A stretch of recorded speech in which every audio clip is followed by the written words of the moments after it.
7वीं और 8वीं के सभी बच्चों का संस्कृत की कक्षा में फिर से स्वागत है। हम संस्कृत की कक्षा में पहले 2 अध्यायों के अंतर्गत वाक्य के घटक विषय को लेकर के चले हैं। उनमें हमने पहले कारक भाग को फिर क्रिया भाग को अच्छे से अध्ययन किया है। वाक्य की घटक के अंतर्गत अब हम इस अध्याय में सीखेंगे कि किस तरह से हम कर्ता और क्रिया का मेल करके वाक्यों का निर्माण कर सकते हैं।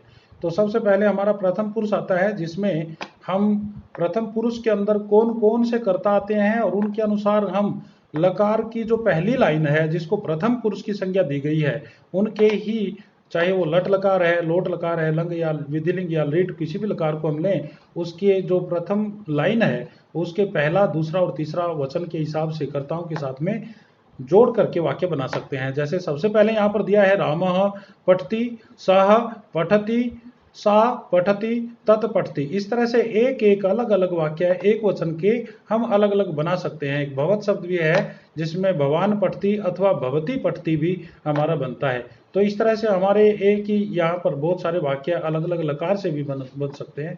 यहाँ आप देखेंगे द्विवचन में रामौ पठतः, तौ पठतः, ते पठतः, ते पठतः। यहाँ ते पठता स्त्रीलिंग में है और ते पठता नपुंसक लिंग में है। यहाँ पर भी आप भवत्यौ पठता अथवा भवान भवन्तौ, भवन्तौ पठता है। इस तरह से हमारे वाक्य बन सकते हैं। रामाः पठन्ति, बालकाः पठन्ति, ते पठन्ति, सा तेताः, ताः पठन्ति, तत् ते तानि, तानि पठन्ति। इस तरह से हमारे वाक्य अनेक बन सकते हैं। हमें कर्ता और क्रिया का ध्यान रखना है।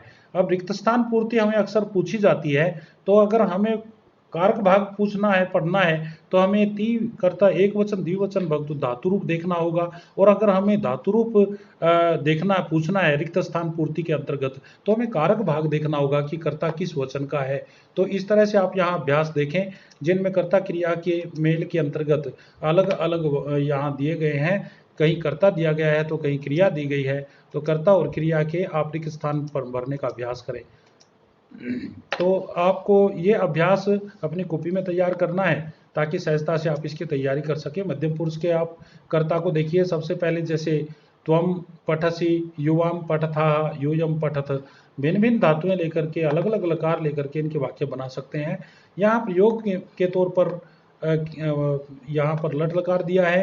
आप जैसे लोट लगाएंगे त्वम पठ, युवाम पठतम, यूयम पठत। अगर लंग लकार लेंगे तो त्वम आपठाः, युवाम आपठतम, यूयम आपठत। इस तरह से हम अलग अलग वाक्य बना सकते हैं। और यहाँ पर आप फिर से कर्ता और क्रिया की मैचिंग के लिए अभ्यास करें और अपनी कॉपी में उतारें ताकि आपके कर्ता क्रिया का अभ्यास हो, आपको धातु रूप और शब्द रूप रिक्त स्थान पूर्ति के तौर पर भरने आए।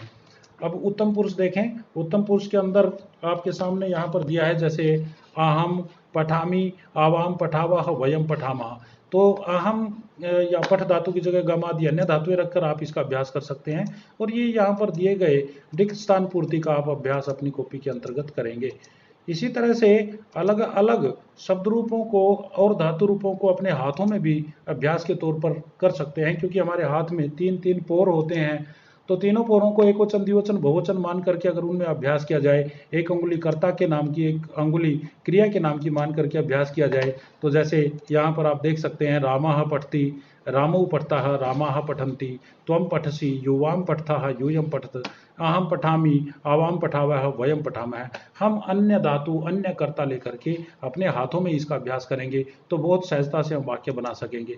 हम अलग अलग शब्द रूप को एक बार कॉपी में याद करके अपने हाथों में भी इसका अभ्यास कर सकते हैं। जैसे बालकः, बालकौ, बालकाः, बालकं, बालकौ, बालकान्, बालकेन, बालकाभ्याम, बालकैः, बालकाय, बालकाभ्यां, बालकेभ्यः, बालकात्, बालकाभ्यां, बालकेभ्यः, बालकस्य, बालकयोः, बालकानां, बालके, बालकयोः, बालकेषु, हे बालक, हे बालकौ, हे बालकाः।